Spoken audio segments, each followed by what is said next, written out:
What's up? In this video, I'm going to be practicing a little bit with some animation, creating dynamic anime run cycles. Run cycles are essentially running loops. So this video is going to be part discussion, part mini tutorial, part animation study to see me go from start to finish while also examining some examples of stuff that I studied in order to prepare myself to create this animation. Like most of you, a lot of the things I learned online and just studying what's available online and making use of this digital age and these digital advantages that we have as creators. And then you're gonna see me pretty much in real time do that from start to finish. Studying references, building what I want, and creating a final. And this animation tutorial is not going to cover everything that you see. We'll be using Clip Studio Paint to do the animation itself. I have a separate video that goes in depth with how to use the software, so you can go to that video. But in this video, I'll touch on a couple things here and there, so it's not a full-on tutorial video, but you get to see the process. Let's go! So the plan stems from a panel in a scene from my series Apple Black, available for pre-order. Please pre-order it, man's gotta eat. Links below. Inspired by that panel, I decided to try and learn and do studies to create a running loop, and nothing too sideways, something a little more dynamic. The inspiration comes from another talented artist, C.T. Chrysler. For his character, I'm going to be studying that, trying to create something similar with mine. Hop into Clip Studio Paint, and we do the whole setup. 1920 by 1080, 12 frames per second, as well as all the other settings that you see me do on the screen. This is kind of a combination of stuff that I've learned elsewhere and seeing how much I can apply here, because obviously I don't know the full settings of what C.T. Chrysler did.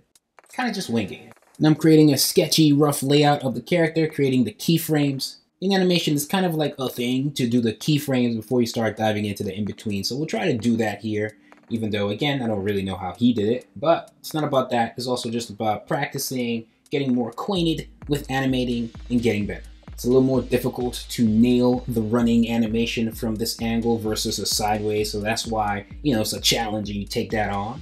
I'm going with both extremes first. And I'm also noticing in his original animation, when the character is moving, it looks more natural with the head movements. With each extreme lunge, the head is more forward, and then it starts to dial back in the in-betweens. And then with the next lunge, the head goes forward again and a little upward, and then dials it back again during the in-betweens. And this also comes with just studying people in general who run. What you see is what you try to create. It's not just about using other people's animations as reference. You can also use your life experience. With Clip Studio Paint, I can kind of play it back, almost like creating a mini loop going on here. And I can keep tweaking it until it runs smoothly and looks good. Now I'll be tightening up the in-betweens. And the in-betweens are just that, in between the keyframes.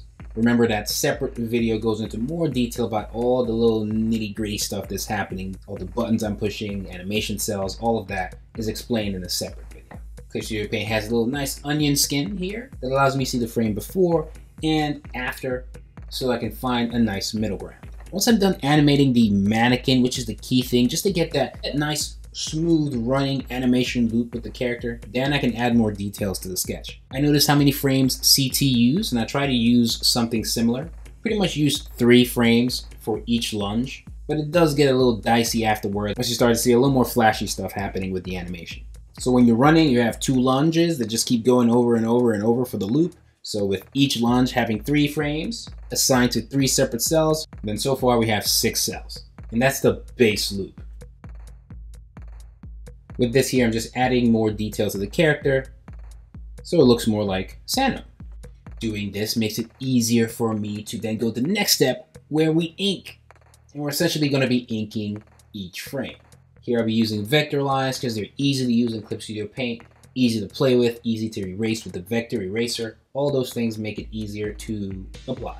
But then here, based off of the reference, I decided to do something he did, which is like have the character blink, make things feel a lot more natural. So I duplicate 2 of the layers, keep it in the animation folder, but assign them to new cells and kind of add that to the loop. And the 2 duplicates would just be one where the eyes are half open and one where it's completely closed. So the blink is actually going to be eye open on the cell before, the cell after is an immediate blink, both eyes shut. The next cell would be half open, before the cell after is fully open. So essentially when the eyes are closing, they're closing faster than they're opening. And that makes the animation look and feel a lot more natural. Now there are other cases where I'm sure you can do different things. Maybe to evoke a different response or different emotion. Maybe the character blinks slow, but the slower the action, the more frames you want to use. So this makes sense. This is just saying that the eyes blink to shut faster than they open. Therefore, when the eyes are shutting, we're just using one cell, but in order for it to open, we want a cell before it, where it's half open before it's fully open, versus having back-to-back cells where it's completely shut and then completely open. It might look weird, but in some cases, maybe it won't. Then he has some fun sparks and lighting going on, and I try to do similar things. Here, I'm not gonna actually do the lighting. I just wanna create the path, know where it's gonna be, and that's where my focus is. Think in layers, guys. You don't wanna have to go into all the details at once. Here, I'm just gonna be having a little more fun. Santa has his Erotus arm, pretty much a powerful arm. If you follow my series, you can learn more about the Erotus arm and what it is and all that fun stuff. But here, I'm gonna have it spark, flash a little bit. And what I'm learning is when you're creating a new animation folder for this one, the cells and drawing the path, you're also kind of following the hand movements and doing some stretching, which is like a principle of animation. So the light is kind of stretching, if you will, because his hands are moving so fast. Because it's lighting up in that moment, it's going to follow the path that the hand is moving in some instances. In some other instances, it's just like almost random placements of all these lights, having a little fun. Some little particles closer to others, but it's supposed to just look fun and cool. Now I'm just going to be adding flats, again, a separate animation folder, and I'm just going to be filling in the character. I have a separate layer that's just a flat color behind everything, so I get to see the colors. When it's just white, it's hard to see, the parts that you want to fill in white. After that, separate animation folder, it's for the eye shine. There's just a little light in the eyes, as well as the lights that are permanently on his Erotus arm. I'm going to have an animation folder for that as well. Separate animation folder for the shading. Again, when I'm shading, a lot of people sometimes use overlay or multiply. I use linear burn, and again, these will all be assigned to their own cell, corresponding with the amount of cells that were there prior for the lines. You just kind of shade accordingly. Here I'm shading directly, but sometimes people will shade with the lines. You have an animation folder for the lines, creating the spaces that are going to be filled in. But here I'm just shading straight up directly, quicker, since it's just a simple animation.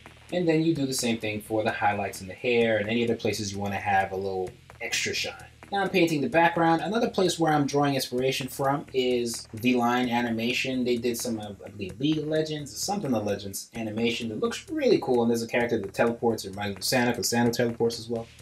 But I really like the background there, and so I decided to do a little practice with background painting here in Clip Studio Paint and do something similar to what they had. Again, overall, just getting me more acquainted and more comfortable animating, because that's how you get better with it.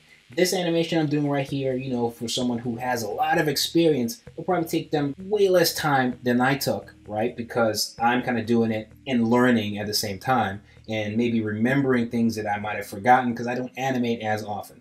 But the more I do these kind of things, it will just become muscle memory, and I'll stop forgetting anything, and I'll just, get more comfortable and create better work over time, evolving. Once the animation is done, I export the animation from Clip Studio Paint as image sequences. I export Sano separately, and then I export the lights sparkling separately in Clip Studio Paint. That way, in After Effects, I can add a little glow to them.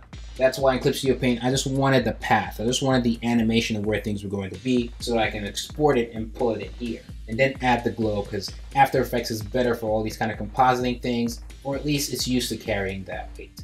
Then you place the backgrounds in After Effects and do any animation you want to do with that to, help sell the whole running vibe. Add some extra layers for the lighting, and maybe even change certain curves with the character to have the character blend in more with the background. After that, you do some diffusion where you do a pre-comp, duplicate the pre-comp, take the pre-comp above, put a blur on it, reduce the opacity of the blur, change the blending mode to lighten, and then reduce the opacity of that pre-comp to like 30 or 40. The higher the opacity, the more it looks like a flashback memory scene you see in an anime.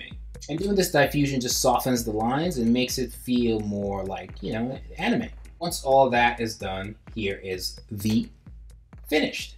A little recap: after we came up with our idea, we had our sketch layout, lines, made sure everything ran smoothly, added some blinking to it, color flats, shading, highlights, the lights on his arm, the shine in his eyes, the sparkles.